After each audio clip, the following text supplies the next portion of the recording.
สำหรับคนเกิดวันพฤหัสด้านนิสัยและบุคลิกภาพข้อดีฉลาดและมีเหตุผลและมีไหวพริบดี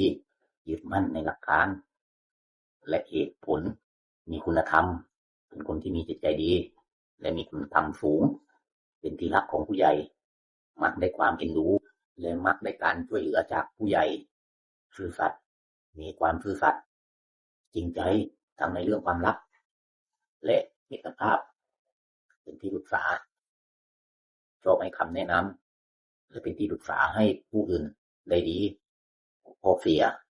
อารมณ์ร้อนหงุดหงิดง่ายชอบคิดไปเองมองโลกในแง่ดีเกินไปในเรื่องความรักอาจคิดไปเองว่าอีกฝ่ายมีใจให้ซึ่งอาจทำให้ถึงเป้าของคนไม่จริงใจดื้อเงียบหัวแข็งหากไม่พอใจจะดื้อและไม่ยอมใครไม่ชอบการถูกบังคับรู้สึกอึดอัดเมื่อต้องทำตามคำสั่งหรือความต้องการของผู้อื่นด้านการงานความเป็นผู้นำเป็นคนชอบออกคำสั่งและมีความเป็นผู้นำสูง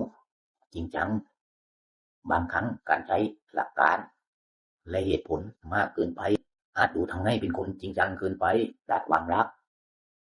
ซื่อสัตย์มั่นคงเป็นคนรักที่ดีไม่เจ้าชู้เรียบง่ายความรักมักเป็นไปเรียบง่ายไม่หรูหราด้านอื่นๆเรื่องเกี่ยวกับเรื่องลี้ลับบางคนอาจมีญาณพิเศษหรือสัมผัสถึงสิ่งลี้ลับได้จากความฝันเกี่ยวกับคำพูดในสมัยโบราณเชื่อว่าวาจาของคนวันพฤหัสศักดิ์สิทธิ์เป็นไง